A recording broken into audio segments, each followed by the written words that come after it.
Magandang araw mga kapatid, mga kamaster. Ngayon, kung bago ka pa lamang sa channel na ito, huwag kalimutan like, share, subscribe, and click the bell icon para laging update sa mga bagong video.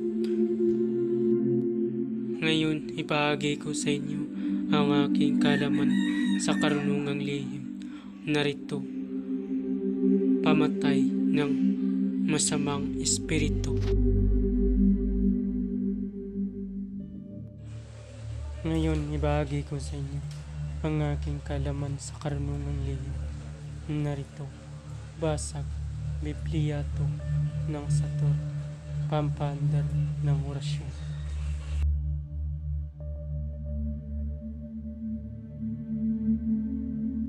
At bago ka pa lamang napadpad sa aking channel, huwag kalimutan mag-subscribe and click the bell icon para laging update sa mga bagong video. Maraming salamat. Bago magsimula, shoutout sa channel ni Child of God. Subscribe kayo dyan. Maraming salamat.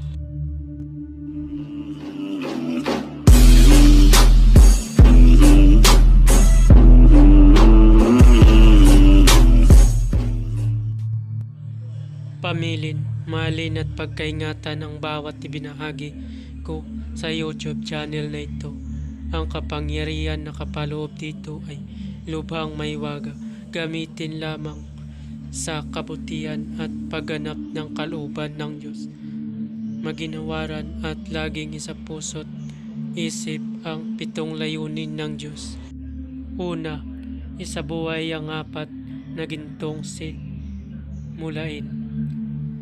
Maka-Diyos, makabayan at makatao, makakalikasan. Pangalawa, isagawa ang pag-ibig sa Diyos, pananampalataya at pag-asa sa pamamagitan ng tiyaga. Pangatlo, isakatuparan ang kabutihan, katwiran, kalinisan, katotohanan, kadalisayan, kaliwanagan at kababaan ng kalooban. Pangapat, ipalaganap ang pagkakaisa, pagmamahalan, pagtulong sa kapwa, pagmimisyon, paglilinis ng sarili at pagbabago na paunlad. Panglima, magkaroon ng paggagalangan, pag-unawaan at pagmamahalan sa isa't isa bilang mga kapatid at kapwa-tao. Panganim, maging dakila sa isip, sa salita at gawa para sa Diyos, sa bayan at tao. Pangpito, ipagpatibay ang kautusan ng Diyos, tumulong sa pagpapaunlad ng katauhan ng bawat kasapi ng samahan at tumupad sa hadikain ng Diyos sa tao. Sa pamamagitan ng pagsunod sa mga layuning ito, ang isang naghanap sa Diyos ay makakasumpong sa Kanya at hindi pagkakaitan ng Kanyang liwanag. Isunod ang pamamaraan. Ang paggamit ng orasyon ito ay kailangan mataas ang iyong kaalaman pagdating sa spiritual dahil ang mataas na uri ng orasyon ito kaya kailangan i-active mo muna ng 49 days. Idugtong sa iyong debosyon. Para saan nga ba kapag i-active mo ang orasyon? Para po ito sa iyong sarili dahil kapag na-active mo na ng 49 days na walang patlang at kabisado mo ang orasyon, kapag nagkasakit ka, kaya mo gamutin ang iyong sarili.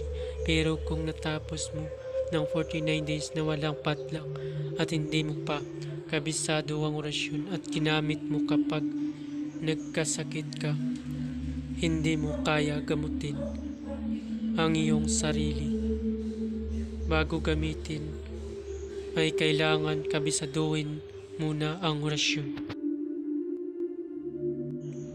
Ang pag-active ng orasyon ay isa din sa pagpapabisa ng orasyon, lalo lumakas ang orasyon kung na debosyonan ng 49 days at madali mapaganahin kahit mataas pa dahil na-active mo na ito. Ang paggamit ng orasyon ay kailangan mo muna ng pundo para pagkunan ng kapangyarihan na magpapagana ng orasyon. Ang sinasabing kong pundo ay tulad ng Ama namin, Aba, Ginong Maria at luwalhati sumasampalataya. Depende sa iyong gamitin na pundo. Meron din orasyon. Para mapadali ito paganahin kung ang iyong gamitin na pundo ay Ama namin, Aba, Ginong Maria, luwalhati sumasampalataya. Gawin yan ng tag-3 beses. Ulitin ang Ama namin, Aba, Ginong Maria hanggang sa sumasampalataya o salin ng 3 beses. Narito ang orasyon.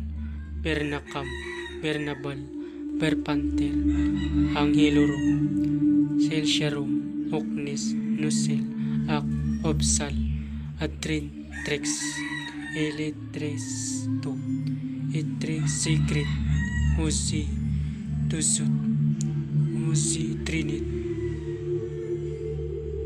Bernacam, Bernabal, Barpanter, Anghelorum, Celsiarum, Ocnes, Nusel, Ac, Obsal, Adrin, Trex, Eletresto, Etre, Secret, Usi, Tusut, Usi, Trinit.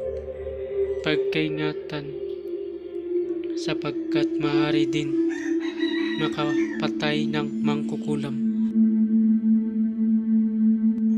Pamamaraan, isulat sa papel na malinis na hindi pa nagamit, lahat bago. At usalin ng 3 beses ang orasyon at iihip sa papel na mayroong sulat ng orasyon at itapan sa sikmura ng pasyente.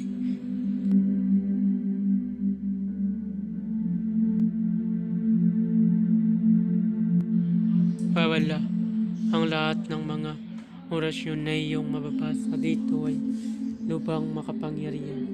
Gamitin lamang sa mabuti. Ibinabahagi ko ang mga orasyon na ito para katulong at hindi para makapanakit ng sinuman. Ang sinuman na gamitin ito sa masama ay magkakamit ng walang hanggang paghihirap habang buhay hanggang kamatayan. Bago matapos ang mapanood ang video ito, huwag kalimutan mag-subscribe and click the bell icon para laging update sa mga bagong video ina-upload ko. Maraming salamat.